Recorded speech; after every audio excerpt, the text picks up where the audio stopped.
අයිබෝවන් ශ්‍රී ලාංකීය ආර්ථික හා ව්‍යාපාර ක්ෂේත්‍රයේ සතියක කාලීන සංවාදය.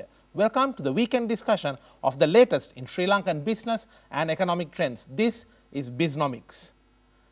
There is, they say, magic in its fragrance. There is solace in its taste. When the world is at odds and the mind is at sea, they say all you need to do is to brew a cup of Ceylon tea. Introduced in 1869 to Sri Lanka by James Taylor, today the tea industry has become one of the top foreign income earners for our nation. It has brought a great fame to us, but now the game is changing, and that is our focus today. 1869 වාණිජ පරිමාණයෙන් ශ්‍රී ලංකාවට හඳුන්වා දීමෙන් පසු මේ වෙනකොට විශාල විදේශ මුදලක් ලංකාවට උපයන කර්මාන්තයක් තමයි තේ කර්මාන්තය කියන්නේ. අපේ රටේ සුන්දරත්වයත් ජන ජීවිතයත් සමග තදින් බැඳුණු කර්මාන්තයක් මේක.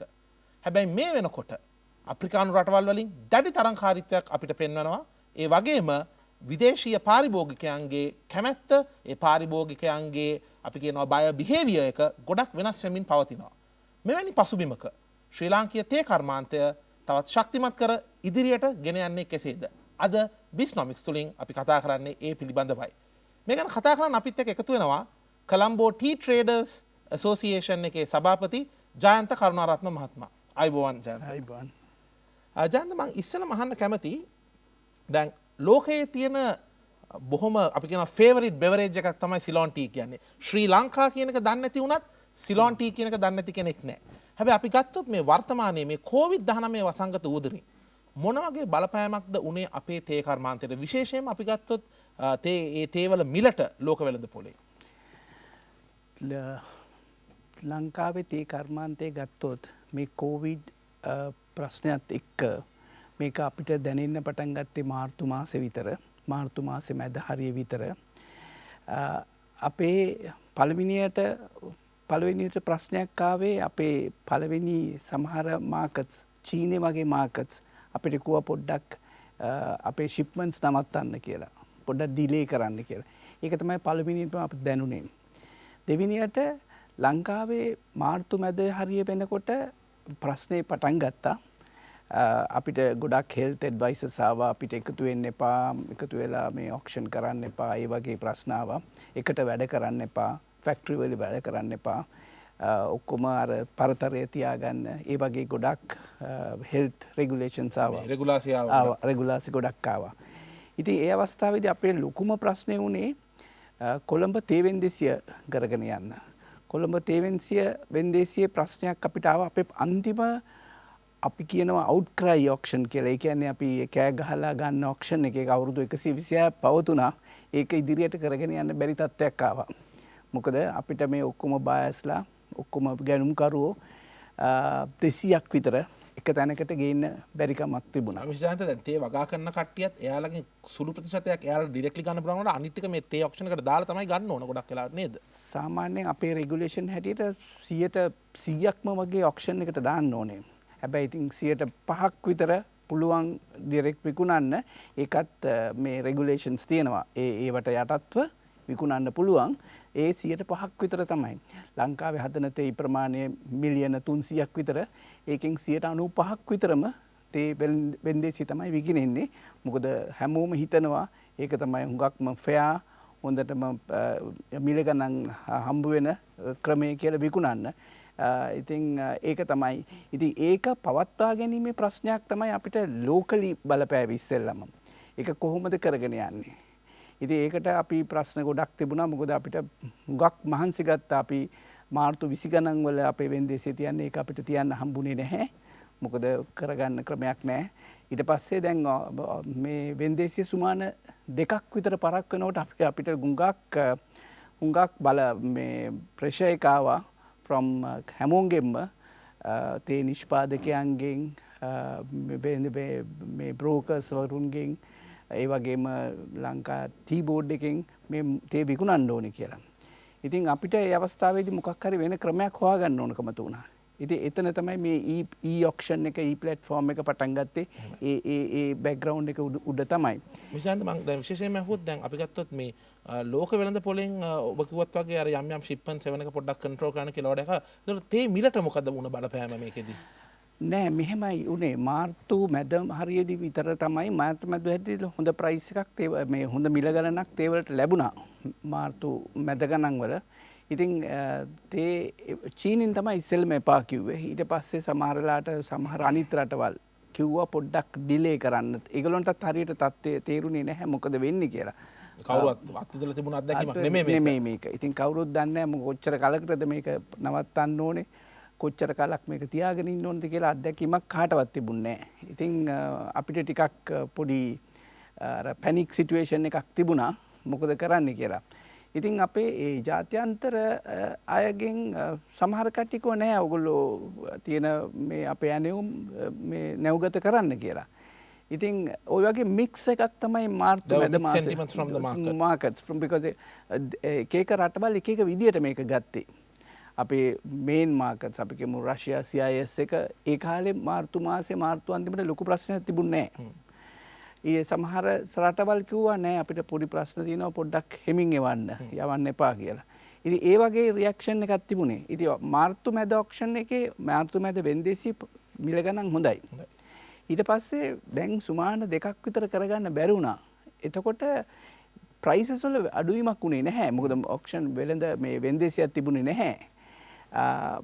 අපේ බයස්ලගේ රියැක්ෂන්ස් එක එක විදියයි. එක එක රටවල් එක එක විදියට හැසිරුණේ. සමහර රටවල් ලොක්ඩවුන් කරා සමහර රටවල් කරේ නැහැ. ඉතින් ඒ වගේ මික්ස් රියැක්ෂන් එකක් තමයි හැමතැනම තිබුණේ. මේ වෙනකොට කොහොමද මිල තත්ත්වය? පරණ තත්ත්වෙටම ඇවිල්ලාද නැත්නම් ඊට වඩා අඩුයිද? දැන් තත්ත්වය කොහොමද? දැන් පළවෙනියට අප්‍රේල් 4 පටන් ගත්තාම හුඟක් මිල ගණන් වැඩි වුණා. මොකද සුමාන දෙකමාරකින් විතර පස්සේනේ මේ වෙන්දේසියක් තිබුණේ. ඉතින් අපේ කස්ටමර්ස්ලට අපේ බයස්ලට තේ නැතුව තිබුණේ. ඉතින් ලොකු ගානකින් වැඩි වුණා තේ. ලොකු ගානකින් වැඩි වුණා. ඊට පස්සේ අප්‍රේල් මාසේ තුරාම ලොකු ගණන් වැඩි වුණා. ඊට පස්සේ මැයි ඉඳලා පොඩ අඩු normalize වෙනවා. ඉතින් මැයි ජූන් දැන් ජුලයි වෙලා තියෙනවා. ඉතින් දැන් ජුලයි බැලුවත් මිල ගණන් අපේ මාර්තු මාසේ මැද තීච්ච ගණන් වලට කිට්ටුයි.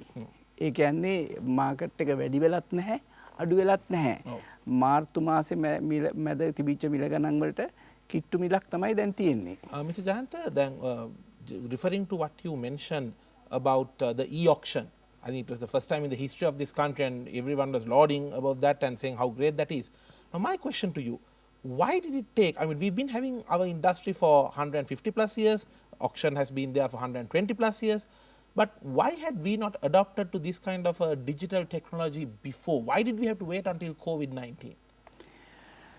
Actually, this was on the cards for many years. I think I can remember the CTTA, who is handling the tea auction, was discussing on this during the last 20 years. But actually, this is a big industry. So many people are involved. There are so many stakeholders. The producers, the factory owners, the plantation companies, the exporters, the small buyers, big buyers. So, when you at the CTTA is an umbrella organization and it is generally take all decisions on consensus. We all discuss and try to get everyone to agree. So when you have that kind of a system, when even a small party has an objection, there's so many approvals. So many consent is needed from all these parties. Understood. So it's a slow process because of this kind of approach. Now, is there any other digital technology that you see in other tea exporting countries that we need to integrate into our country as well, that you have seen other countries like Kenya maybe using but we are not still using? Maybe not Kenya, maybe any other country? Kenya started only this week. Okay. They are following us. They started the e-platform this week. And they have mixed reactions. So I checked with people there.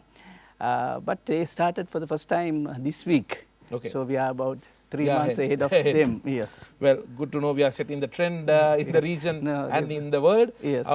Now, talking of Kenya, now I guess both countries have very similar roots to the tea industry through the colonialism and the imperial rule. My question, Mr. Jayanth, is that now for the last so many years, let's say the short term, let's say the 2 to 3 years, we see that Kenya has actually been having a better cropping than Sri Lanka. They've been having better output, and especially in the last 3 years, our tea production seems to be on a downward trend. Isn't this a bit of an alarming situation?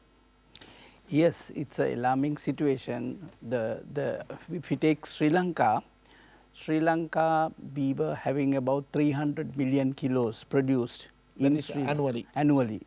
During the last 4-5 years. And this is all types of tea together? All types of tea together in Sri Lanka production. Actually, we have 1 year, as far I remember, maybe about 7-8 years ago, Sri Lanka produced 340 million kilos. Yes, 343 to be exactly. Yes, something like that. So that was the highest Sri Lanka produced. That was a very good year. But it had come down to 300 last year. I think we think that it will be lower this year. So I think they are expecting around 280, 3 range. Yes, around 280, because up to now we are about 20% behind last year figures. So it is bit of alarming, but there are many reasons to it. So, but with regard to Kenya is a comparatively new entry. Their the plantations are new. Their yield is higher, and also Sri Lanka, some of the plantations are 150 years old. So we have issues. But so are you saying we haven't really modernized enough to a certain extent? We have to do replanting, we have to do infilling. So there are a lot of things need to be done, with regard to the production. So, and also our soil, there is a problem because it's very old, and there are many things need to be done with regard to Sri Lanka, and also there are many other issues. If you can just elaborate one or two. One of the main problems we face is labor issue, especially plantation, the upcountry as well as low growns. The cost of labor it is not on productivity. It is on a wage. Fixed daily wage. And this is a very politically connected matter as well. It's a politically connected matter. So it's we believe that in business, the entire Sri Lanka's tea business is by private sector. Though it's regulated by the government, yes, its entire thing is handled by the private sector. The exports, the production, brokering, growing, everything is by the private sector. So when we have private sector manage this, so we prepare our budgets. So we have our revenue budgets, our expenditure. With the production, you cannot budget your labor cost. And as far as I know, roughly the cost of labor is about 65 to 70% of a kilo of tea. That's massive. It's massive. So and what you're saying is that you might have a budget, but halfway through the government might bring in a new regulation and increase the daily wage sometimes? No, because why? When you say productivity, it's not the government bringing in. There is a labor. They come in once in 4 years. But the thing is, if you are paid, you need to work for that wage. You need for that payment. Yes. So that is how the private sector works. We can't just throw away money. So what he needed is to work on a productivity basis. In every business, you have a budget, your revenue, you have your expenditure. When you prepare expenditure, you should know what you plan to spend and work towards it. Absolutely. But it is very difficult in the labor cost here. And also there are other issues. The climate changes, weather, rain, drought, all affect the crop.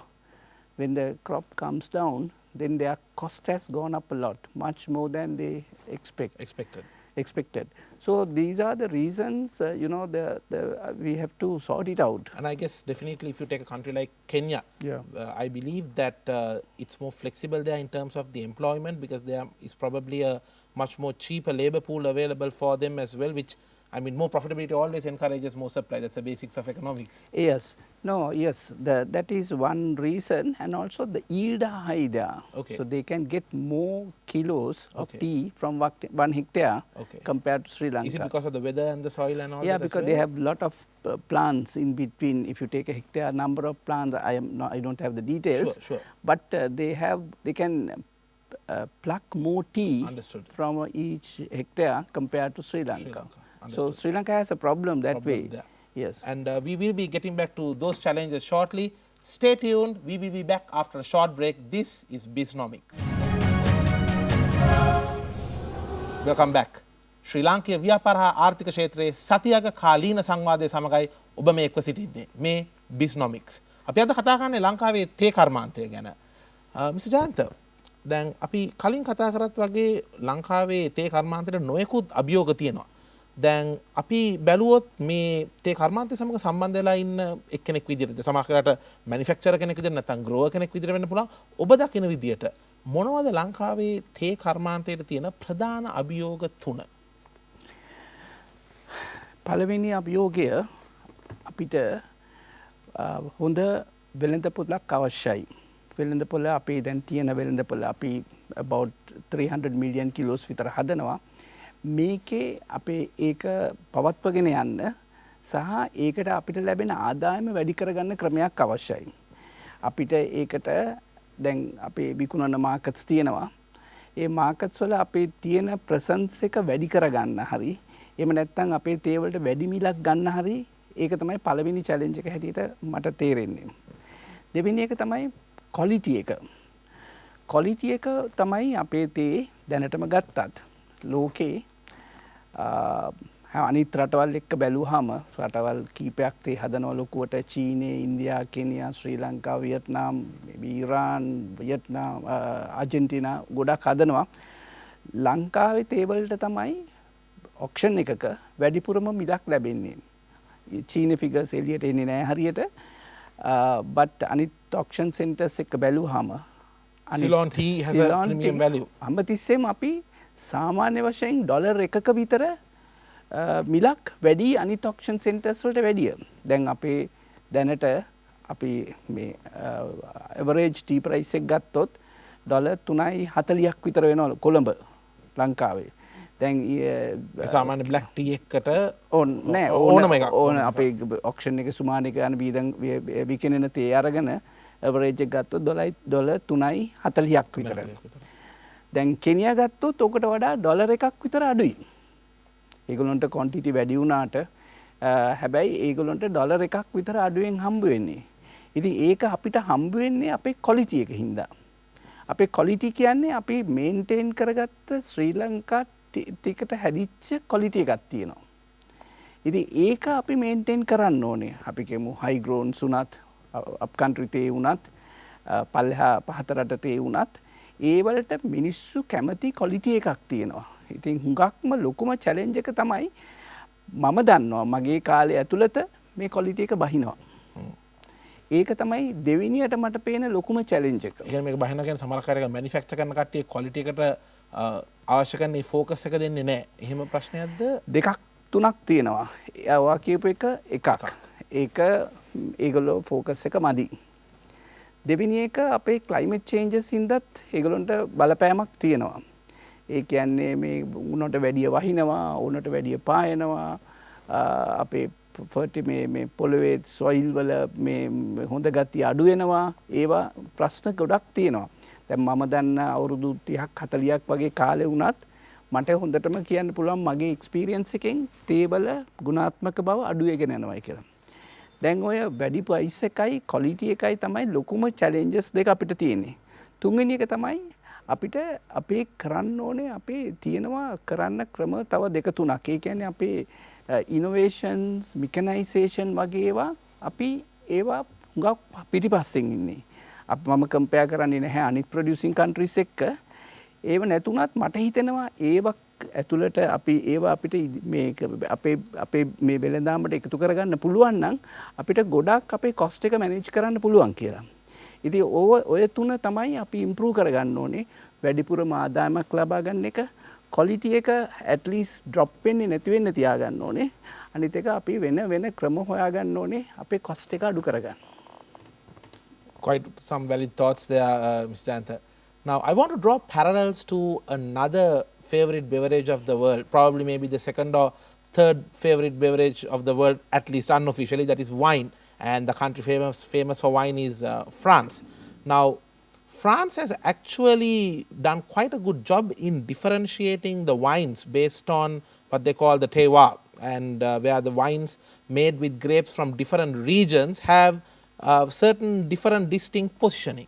You get the Bordeaux, and you also get the Burgundies, and then the Chateau wines are separate where the small growers are doing it. Now, my question to you, in Sri Lanka, do you think that the tea producers or the tea manufacturers are doing enough, or let's say overall as an industry, are we doing enough to differentiate the teas of the different regions compared with, or drawing parallels with what France is doing with their wine? Because I mean, when you say tea, still most of the promotion and most of the talk seems to be about focused on the hillside, whereas more than half of our tea is actually coming from the low grown regions. What are your thoughts on that? No, we do differentiating qualities. Now, with regard to high growns, we sell Uva teas, we sell Dimbulla teas, we sell Nuarelia teas. Those are different. This has different qualities, different aromas, different tastes. There are countries wants to buy the good Nuarelias, good Dimbullas, good Sabaragamuas. As you said, our 75% of the teas produced are from the low country. Only now only about 25-27% is coming from up country. So the low grown teas also has some very good qualities. There are exporters who is promoting teas from different gardens, different regions, especially Sabaragamuas. There are some different estates, teas are sold. There are exporters, also there are producer exporters. And now also there are some people who want like a single origin origin teas. So those are marketed, but as you know, it's a very expensive thing to go to the international market and market it, and the marketing expenses are very high.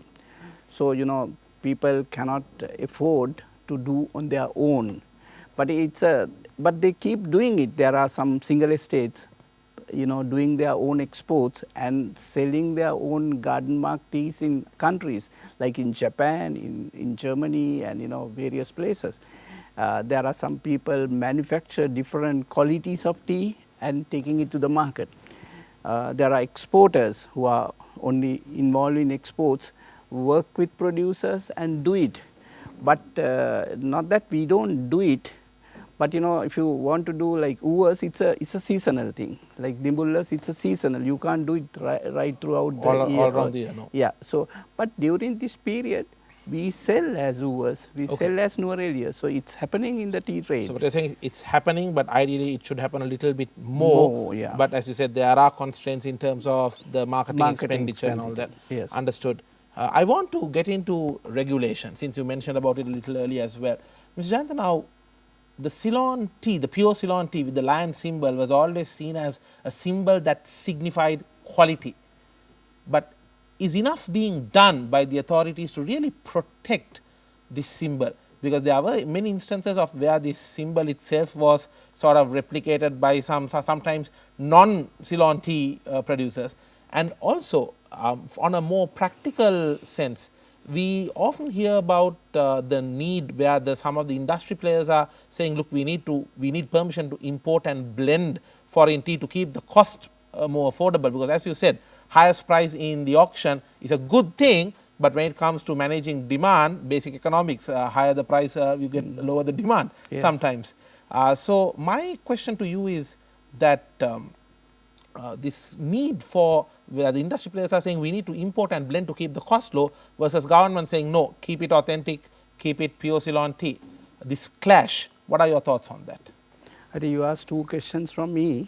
The number one is about protecting pure Ceylon tea name and the lion logo. There are programs, Sri Lanka Tea Board is the owner of the lion logo. They have registered in many countries. Also, but it's the infringe in a big way in countries. So it is an actual It's burning a problem, issue. a burning issue in especially in some markets. It is very badly used.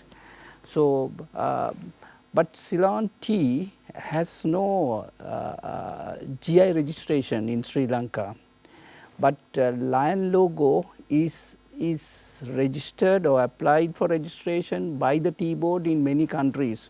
But these legal battles are very expensive, it is continuing. But at the maybe government level, we need to talk to the other government, and they must bring in some kind of a control with these people who misuse our lion logo and Ceylon tea. Sometimes some countries we have managed to control it, but some countries no. But the trade is always talking with the government or with the tea board to settle it. But it's a problem. But we need to be little more aggressive in safeguarding the name Ceylon tea and the lion logo. With regard to importation, the importation is allowed only for certain teas, especially specialty teas and CTC teas. Specialty teas means the teas which are not produced in Sri Lanka, which is not available in Sri Lanka. Like for example, Darjeeling teas from North India, Assam teas. Those are of different qualities, different tastes. So, brand owners or exporters here when they are supplying tea to other countries, sometimes our buyers ask, can you supply Darjeeling? So, we should be able to supply them. We can't say, no, go to India and buy it. So, we like to have everything in our product range. And Assam, we have to give that. And also this herbals, those are the more value-added teas teas, because we like to have everything in our range. So, that is why those specialty teas are allowed. CTC teas are allowed because CTC teas were not in Sri Lanka, maybe about 10-15 years ago, but now we have some quantity of CTC teas, but very small anyway, about 10% of Sri Lanka production, no, less than 10% of Sri Lanka production, maybe 7-8%. But the CTC teas manufactured here, other than 1 or 2 estates, are of very poor quality. So, those are not considered CTC by the international buyers. Those are of very light liquoring, not real CTCs when you compare with Kenya. They produce 500 million kilos of very good CTCs. And we cannot, if our buyer says give us a good CTC tea for a tea bag, we cannot buy we cannot match that. We don't have that quality. That is why those teas are allowed to be imported. But actually, few years ago, many international brand owners wanted to set up their operations in Sri Lanka, but the government didn't permit it because of the producer lobby was against allowing imports of tea. But only a small quantity is now imported, only for the local brand owners, local exporters, but very small. But we told the big international players that we cannot do. So, they have set up outside in India and Dubai and Turkey and Russia, and they have gone all over. So, only a few number of people are doing it, a small volume. But what I feel is some say no, if I do want to bring in tea into Sri Lanka. So, the exporters say we need this tea because we should have this product range in our products. So that we can fulfill the demands of our buyers. So, what will happen is, if we 100% stop, what will happen is this business will go outside. Correct. They will know. But and even then, do you think that even the demand for our other products which they buy from us might also go to another party? No, what will happen is, when you import, you buy some of the local teas also for blending. So, the buyers will not that tea for the blending. Correct.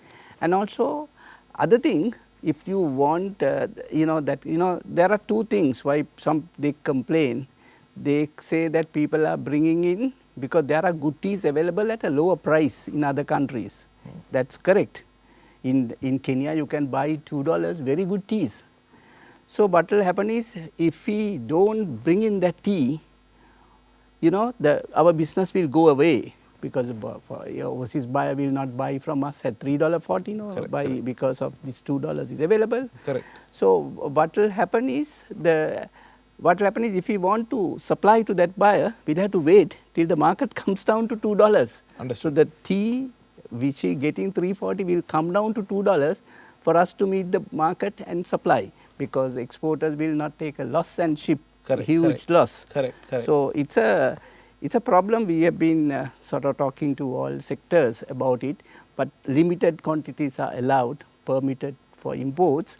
But with the pressure that some people believe that if you stop imports, the prices will go up.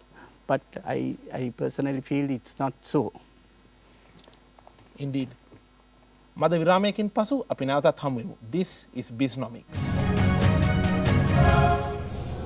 Welcome back. This is the latest business and economic trends discussion of Sri Lanka. This is BISNOMICS.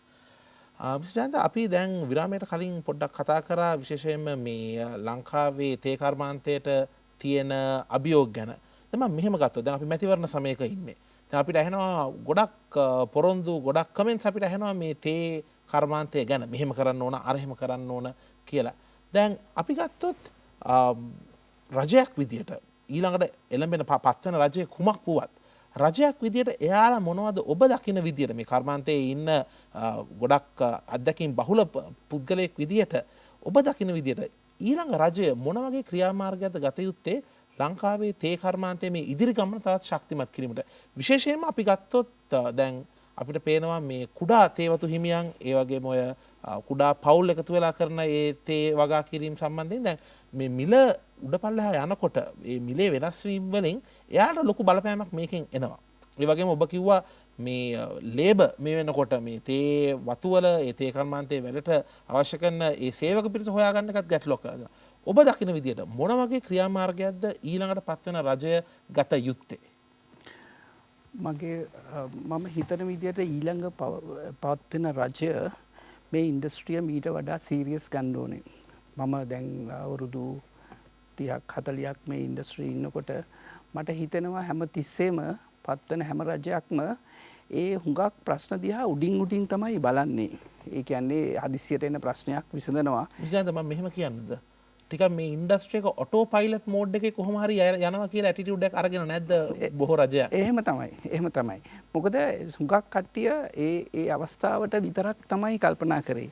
T ඉන්ඩස්ට්‍රිය කියන්නේ දැන් අවුරුදු 150ක් මේ ලංකාවේ තීච්ච ඉන්ඩස්ට්‍රියක්. දැන් මේක ඉදිරියට ගෙනියන්න, මේකෙන් තව ආදායම වැඩි කරගන්න නම් ගොඩක් වැඩ කටයුතු කරන්න තියෙනවා. ඉතින් පළවෙනියටම එන රජයක් මේ ඉන්ඩස්ට්‍රිය මීට වඩා සීරියස් ගන්න ඕනේ. ඒක තමයි පළවෙනි එක මට හිතෙන්නේ කරන්න ඕන. මොකද මේකේ ඉන්ඩස්ට්‍රි එකේ හැම ස්ටේක් හෝල්ඩර්ටම හැම පාර්ශ්වයකටම ප්‍රශ්න තියෙනවා. ඉතින් ඒ ප්‍රශ්න වලට සමහර ඒවාට විසඳුම් හොයන්න පුළුවන්, සමහර ඒවාට අමාරුයි. ඉතින් ඒකටත් ඉතින් රජය මැදිහත් වෙන්න ඕනේ. මේ සල්ලි දෙන්න නෙමෙයි. මම කවදාකවත් විශ්වාස කරන්නේ නැහැ මේ හෑන්ඩ් අවුට්ස් දීලා ප්‍රශ්න විසඳන්න. ඒ වයින් ප්‍රශ්න ලොකු වෙන එකමයි වෙන්නේ. මිස්ටර් අපිට මෙහෙම දෙයක් පේන්නේ නැද්ද? බොහෝ මේ ඡන්ද අපේක්ෂකයන් උනත්, ඒ කියන්නේ මැතිවරණයට පෙනී සිටින අපේක්ෂකයන් උනත් ගොඩක් වෙලාවට කියන්නේ මේ අපි පත් වුණොත් මේකේ ඉන්න මේ වැඩ කරන කට්ටියට මේ වගේ පඩි වැඩි කිරීම නැත්නම් දීමනා වැඩි කිරීම කළා දෙනවා. කවුරුත් අර ඒ බිස්නස් එකේ පැත්ත හිතන්නේ නැහැ කියලා මට හිතෙනවා. ඔව් ඒක හරි. දැන් මේක මේ ඉලෙක්ෂන් එකේ නෙවෙයි. ඉතින් අපි සාමාන්‍යයෙන් අපි මේ ඉන්ඩස්ට්‍රි ඉන්න කට්ටිය හැටියට අපි දන්නවා මේ මෙහෙම එකක් වෙනවා කියලා. හැබැයි හරියට මේ ගැන ස්ටඩි කළා මේකට මොකද්ද ලොං ටර්ම් ප්ලෑන් එක මොකද්ද කියලා ඩිසිෂන් එකක් කිසිම කෙනෙක් ගත්තේ නැහැ. මම දැන් දන්නවා මම මේ සීනියර් ලෙවල් එකේ දැන් අවුරුදු 15ක් 20ක් විතර වැඩ කරා. ඉතින් ගවර්න්මන්ට්ස් ගොඩක් යටතේ වැඩ කරලා තියෙනවා. ඒ කියන්නේ as a private sector person. but මට හිතෙනවා මීට වඩා ලොකු දෙයක් කරන්න පුළුවන් ආණ්ඩුවකට කියලා. මේ ගවර්න්මන්ට් එකට කියලා. මේක ටිකක් සීරියස්ලි බලන්න ඕනේ. මොකද ඒගොල්ලෝ ගොඩක් බිසි. ඒගොල්ලොන්ගේ ඉන්ට්‍රස්ට් එක තියෙන්නේ ඒ බොහොම පොඩි වෙලාවක ඉන්ට්‍රස්ට් එක තියෙන්නේ. එහෙම නෙවෙයි මේක ලංකාවේ ප්‍රොඩක්ට් එකක් මේකේ 2 මිලියන් විතර මිනිස්සු ජීවත් වෙනවා. ඉතින් මේකේ ඉන්ට්‍රස්ට් එක මේ ඉන්ඩස්ට්‍රි එක ගෙනියන්න ඔක්කොටම අවශ්‍යයි. රටට අවශ්‍යයි මොකද 1.3 billion to 1.5 billion dollar income එකක් රටට ගේනවා. 2 මිලියන් විතර මිනිස්සු මේකෙන් ජීවත් වෙනවා. ඉතින් අනිත් එක දැන් මේ කොවිඩ් වෙලාවේදී වුණත් හොඳටම දියුපු ඉන්ඩස්ට්‍රි එක තමයි ටී ඉන්ඩස්ට්‍රි එක. අපි දැක්කද ඇපරල් එහෙම හෝල්ට් වුණා. හැබැයි ටී ඉන්ඩස්ට්‍රි එක යනවා. අපි කොයි වෙලාවකත් නැවතුනේ නැහැ. අපි හැම එකම කරගෙන ගියා. හැබැයි ඉතින් අපිට මේ ප්‍රශ්න ගොඩක් තියෙනවා මේ ස්ටේක් හෝල්ඩර්. ඉතින් මේවා සීරියස්ලි බලන්න තමයි ඕනේ. හැබැයි මට හිතෙනවා මේක ලොකු ඇසට් එකක් ලංකාවට. මේ ඉන්ඩස්ට්‍රි එක මේ 300 මිලියන් කිලෝ හරි මීට චුට්ටක් වැඩි වෙන හරි මේක ලොකු ඇසට් එකක්. මේකෙන් අපි හරි ප්‍රයෝජනයක් ගන්නේ නැහැ කියන එක තමයි මගේ විශ්වාසය. පත් වෙන ඕන ගවර්න්මන්ට් එකක් ඕන රජයක් බලන්න ඕනේ මේකෙන් මීට වඩා ප්‍රයෝජනයක් ගන්න. මේක ප්‍රයෝජනයක් ගත්තාම රටට ලැබෙන ආදායමත් වැඩි කරගන්න පුළුවන්. මේකේ යටතේ මේ යැපෙන අයගේ ඉන්කම් එකත් වැඩි කරගන්න පුළුවන්. හැබැයි ඉතින් ඒකට ලොකු ඒරියාස් තියෙනවා. මේක මේ එක ඒරියාවක නෙමෙයි. අපේ එක්ස්පෝර්ට් ඉන්කම් එක වැඩි කරගන්නේ කොහොමද? මේ අයට ගණන් වැඩි කරගන්නේ කොහොමද? ඒවා ඔක්කොම ලොකු ස්ටඩි එකක් කරලා කරන ඕන එකක්. ඒක මම හිතන්නේ මෙහෙම පොඩියට කරන්න බෑ. අනිත් එක මේ වගේ ස්ටඩීස් ගොඩකට මම සහභාගී වෙලත් තියෙනවා. මමත් පුද්ගලිකව සහභාගී වෙලා තියෙනවා. හැබැයි ඉතින් ඒවා හුඟක් වෙලාට ස්ටඩි කරලා ඒවා කබඩේකට දාලා වහලා රිපෝට් එකකට සීමා වෙනවා. ඉතින් එහෙම වෙලා හරියන්නේ නැහැ. රිපෝට් එකක් අරගෙන ඒක ප්‍රිපෙයාර් කරලා ඒක ඉම්ප්ලිමන්ට් කරන්න ඕනේ. ඒක අවුරුද්දෙන් අවුරුද්දටවත් රිවිව් කරන්න ඕනේ අපි කොහෙද යන්නේ කියලා. ඒ රිපෝට් එක අවුරුදු 10කට 15කටවත් ඉස්සරහට වෙන්න ඕනේ. මොකද මේක ඉන්ඩස්ට්‍රි එකෙන් අපිට එළියට යන්න බෑ. මේක ලංකාවට අවශ්‍ය ඉන්ඩස්ට්‍රි එකක්. මේක එක දවසින් අපිට එළියට යන්න බෑ. ඉතින් මේක තියාගන්න වටිනවා. මම මෙහෙම කිව්වොත් මම හිතන්නේ මම නිවැරදි. ඒක ඇත්තටම ලංකාවේ දැන් මේක ඉන්ඩස්ට්‍රි එකකට කර්මාන්තයකට වඩා මේක ලංකාවේ රටේ සංස්කෘතියක් මේක. සංස්කෘතියක් වෙලා තියෙන්නේ. ඔව්. මොකද ඇත්තටම ශ්‍රී ලංකා කියනට වඩා සිලෝන් ටී දන්නවා. ශ්‍රී ලංකා දන්න තියත් සිලෝන් ටී දන්නවා. ඉතින් ඒක හින්දා මේක සංස්කෘතියට සම්බන්ධයි, රටේ අභිමානයට සම්බන්ධයි. ඉතින් ඒක හින්දා මේක පවත්වගෙන යන්න අපි මීට වඩා සීරියස් ඇටෙම්ප්ට් එකක් කරන්න ඕනේ. මිස්ටර් ජයන්ත ඇයි අපිට බැරි එළමෙන ඒ කියන්නේ පත්වන රජය මොකක් වුණත් ඒ කියන්නේ අපි කියන ගවර්න්මන්ට් ඉන්ඩිපෙන්ඩන්ට් ප්ලෑන් එකක් තියාගන්න ඊළඟ අවුරුදු 10ට මෙන්න රටේ ප්ලෑන් එක තේ කර්මාන්තයට. දැන් මම දන්න විදිහට එහෙම ප්ලෑන් එකක් එක්ක නෑ තිබුණත් ඒක මම හිතන්නේ ප්ලෑන් එකකට විතරක් සීමා වෙලා වෙන්නේ. මොකද අපිට එහෙම ප්ලෑන් එකක් ක්‍රියාවට නැගෙනව පේන්නේ නෑ. මොකද මේ ඔබේ thoughts එක ගැන? ඒ කියන්නේ මෙහෙම ප්ලෑන් තිබුණා. හැමදාම තිබුණා. දැන් අපි කොළඹ ටී ට්‍රේඩර්ස් ඇසෝසියේෂන් එකෙන් හැදුවා 2030 ප්ලෑන් කියලා එකක්. 2030 ප්ලෑන් කියලා එකක් හැදුවා 2030 වෙනකොට අපි කොහෙද ඉන්නේ කියලා. අපි ඒකෙන් අපිට කොච්චරක් quantity ඕනද, අපිට export income එක කොහෙද ඕනේ, ඒ වෙනුවෙන් මොනවද කරන්න අවශ්‍ය කියලා අපි plan එකක් හැදුවා. අපි 4 pillars හදලා මේ pillars වල උඩ තමයි මේක හැදෙන්නේ. 2030 වෙනකොට අපි කොහෙද ඉන්න ඕනේ කියලා plan එකක් හැදුවා. දැන් මෙහෙම plan එකක් හැදුවට මේක implement කරන්න power එකක් අපිට නැහැ නේ අපි private sector. අපි මේක tea board එකට දුන්නා. Minister of Plantation Industry එකටත් දුන්නා. දැන් ගිය අවුරුද්දේ Minister of Plantation Industries එකකිනුත් පටන් ගත්තා. මේක academicsලා පාවිච්චි කරලා 6 year plan එකක්. 6 year plan එකක් හැදුවා. 2025 වෙනකම්. 25 වෙනකම්. 2019 දී මේක ආණ්ඩුවෙන් නෙවෙයි, මේක රජයෙන් නෙවෙයි, ගියා රජෙන් පටන් ගත්තේ. ඒක දැන් report එක ඇවිල්ලා තියෙනවා. ඉතින් ඒකත් very similar මොකද ඒගොල්ලොත් ඔක්කොම industry stakeholdersට කතා කරලා තමයි මේක හැදුවේ. ඉතින් plan වල වැරද්දක් නැහැ. අවශ්‍ය වෙන්නේ මේක implementation. ඒ plan එක තාම implement වීගෙන යනවද? නෑ තාම ඒක finalize වුණේ නැහැ. මොකද අපි CTT එකෙන් කරපු එක finalize කරලා දුන්නා. මොකද අපිට authority එකක් නැහැ, power එකක් නැහැ implement කරන්න මේක. ඒක you can advise. We can only suggest or advise. but අපි එකක් දුන්නා. දැන් අරකට ඒක දැන් ලබන සුමානෙත් අපිට මීටිමක් තියෙනවා ඒත් එක්ක. ඉතින් අවශ්‍ය වෙන්නේ එහෙම එකක් කරාම ඒක ඉදිරියට කරගෙන යන්න.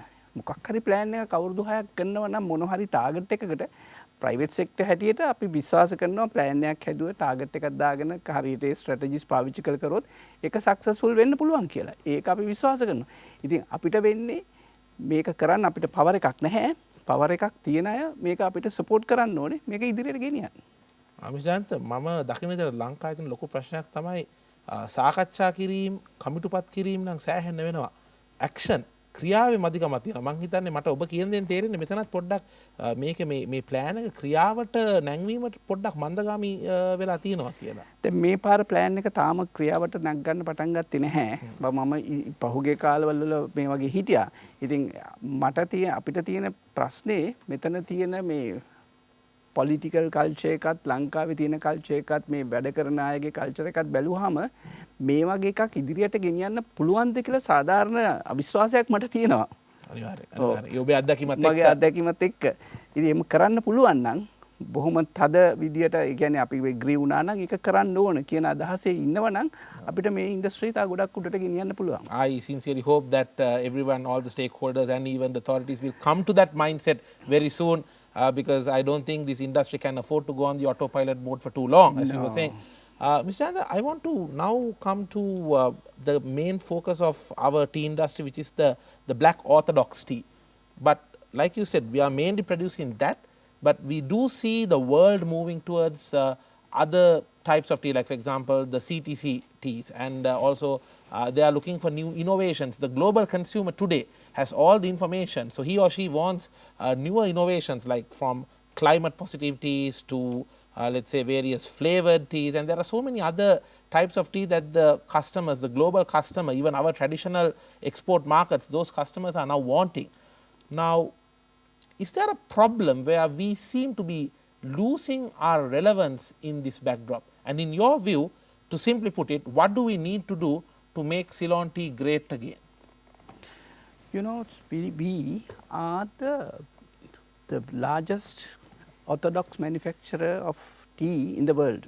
And India dropped drastically they are mainly CTCs. They are mainly CTCs. Kenya is also mainly CTCs. India has orthodox, but to lesser extent. You know, we are strong in orthodox. You know, even Kenya is trying to do a little bit of orthodox now because they believe that Sri Lanka is getting $1 higher because of orthodox. So they are also trying to follow us.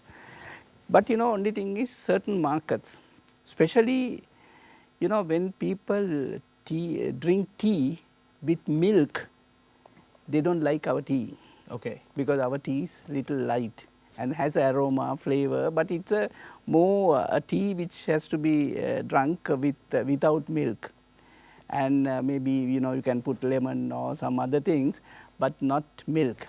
But if you take CTC teas, especially Kenyans, those are very juicy, lot of color, you can add a lot of milk. It blends well. It blends well and you have a golden cup when you add milk into it.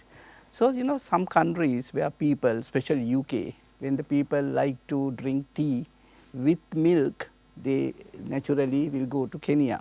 So, but we produce only 300, little more than 300 million. It's about 5 to 6% of the global production of tea. So, I personally feel that, you know, that's the strength we have.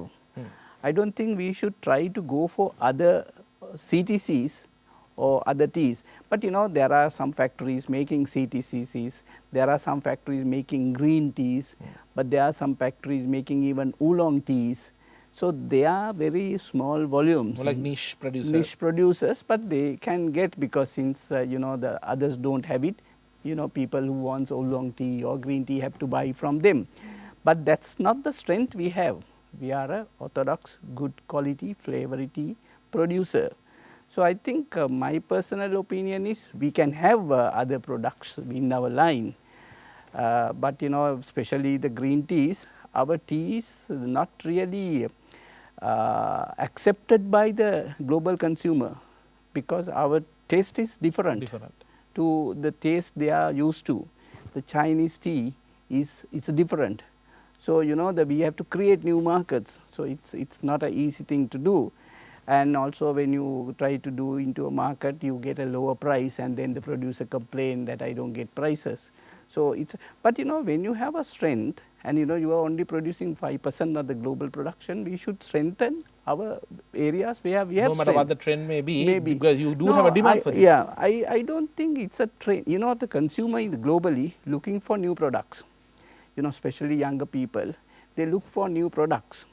every market people look for new And products. especially now due to health concerns, more people are shifting from coffee to tea. Tea, yes, especially coffee to black tea, and even the green tea. The trend is different products. It's a more value addition, not the raw quality raw tea. So the value addition has to happen. It is we are proud to say we are one of the Sri Lanka produce about 40% is exported in value added form.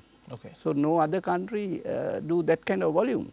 So we do 40% in value added form. It is going to the consumers. Consumers drink our own tea, pure Ceylon tea packed in Sri Lanka. So it's a great achievement by the Sri Lankan exporters. Indeed, indeed. But all other countries don't do so much lower. Other countries trying to follow us. How we do it? It's marketing, value addition, product diversification, and also the facilities available here. So has helped exporters to do that. Understood. Mr. Jayantha, what about our infrastructure, especially comparing with the other nations like say Kenya or India that is giving us a strong competition in terms of the tea manufacturing? How up to date do you think is our infrastructure, or are we lagging behind it? In the manufacturing, the growing areas, I feel we are still working maybe mostly on hand plucking. It's a better way of doing it, but only it's costly. And when you have to compete with the price, you are expensive. So you have to go mechanized plucking in certain areas. Certain areas in Sri Lanka you can't do that, because because of the types of land we have The in slopes and all that. Yes, sometimes, because, yes. yeah, difficult. And also the other areas, the even transportation, we still use lorries coming to Colombo, and there is no during the period of British they used railway to bring teas Yes, to Colombo. yes. In fact, But they say railway tracks came to to allow the transportation. yeah, so even those have gone back. We are using individual lorry. It's expensive operation. Indeed. And the collection from brokers warehouse by individual lorries. So these are, we are not we are little behind on those changes, which can definitely bring in more value to our industry. To a large extent, don't you think infrastructure and all is still stuck in the 1948 time period to a large extent? Because as you said, they used to use railway, now we are trying to be dependent on road transport, which is, I believe, much more slower than railway. And also expensive. Yeah. Absolutely. Yeah. No, that is growing, and even exporters also. Now exporters have, during the last 20-25 years, they have got a lot of machinery into their factories. The cleaning processes, the tea bagging, the packing machines they come, but still not up to the mark of if you go to Germany, their value addition is huge. That is because they do many things to increase value. So they are focused more on innovations. Innovations, as well. yes, but we are very much not quite there. Not quite there. Yes. Hopefully action will be taken to take things forward. On a final note, Ms. Jayantha, I would like to ask you about the markets that we cater to. Now, our main markets are in the Middle East and African region. But if you take countries like, for example, Libya, Iran, these are countries which are quite prone to trade sanctions and so many other political issues. Political volatility is very high in this region. Why are we not looking at, as a whole, the tea industry, why are they not looking at certain other key markets? For example, maybe the European side. I know we are looking at it, but sort of to overcome this over-dependency on this Middle Eastern and African region, why not look at some other nations? For example, Brazil today, I believe, is the third or fourth largest tea market in the world. What is, in terms of consumption, and there seem to be quite a big demand coming from there. But what is preventing the local tea industry from going into these markets? If you look back last 20-30 years, when I joined the trade, it was UK was the biggest importer of Ceylon tea, and then we saw Egypt, and then we saw Pakistan, then subsequently it went to Russia, now Iraq. So we keep, changing our markets. The number one position has changed over a period of last 30, 40 years. So now China also growing a little bit. So, a lot of people ask this question, why you depend on these markets?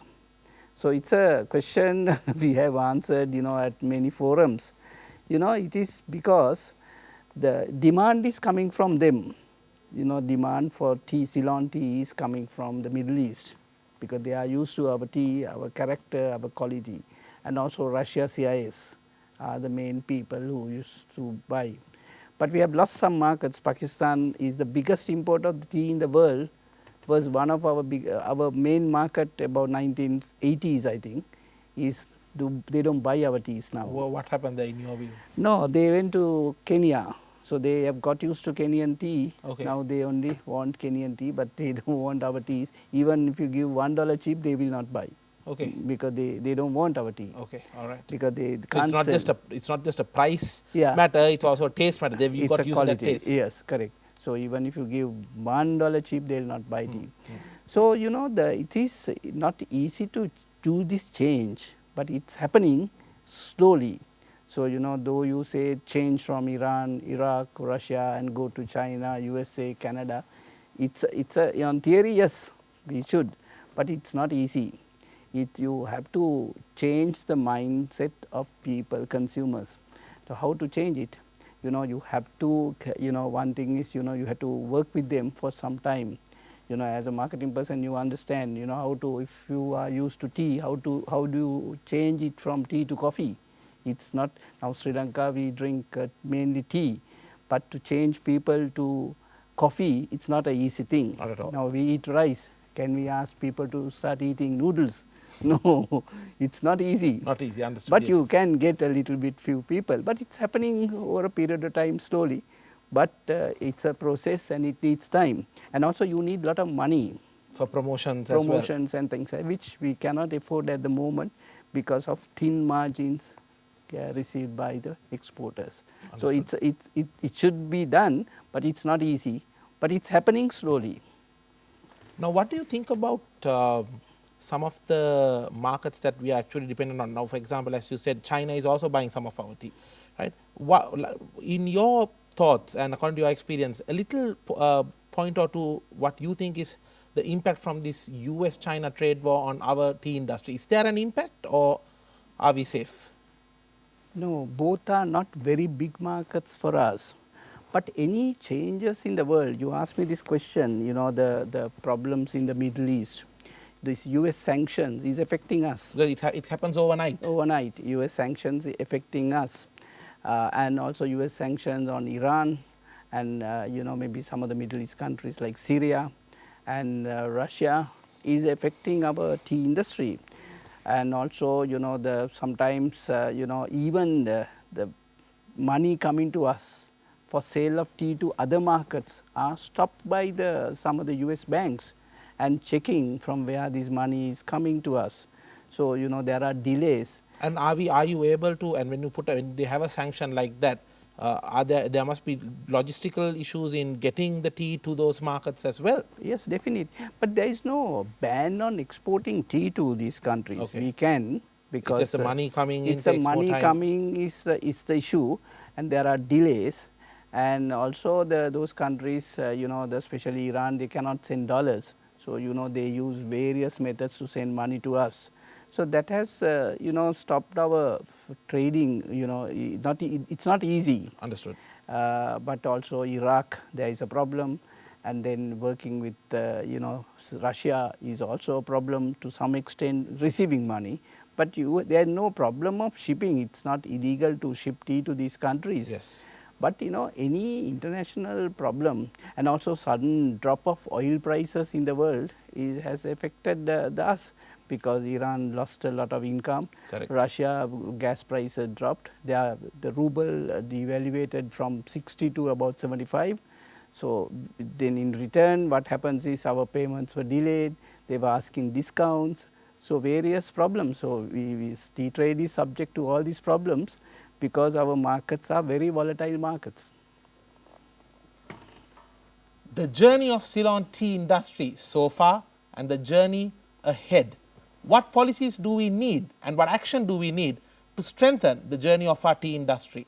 This was our focus for BISNOMICS in today's episode. I'm indeed grateful to Mr. Jayantha Karunarathne, who joined us for this show today and shared his viewpoint. Thank you very much, Jayantha, for joining us. Thank you. And with that, we wrap up this episode of BISNOMICS. This is your weekend discussion of the business and economic trends of Sri Lanka. This is BISNOMICS.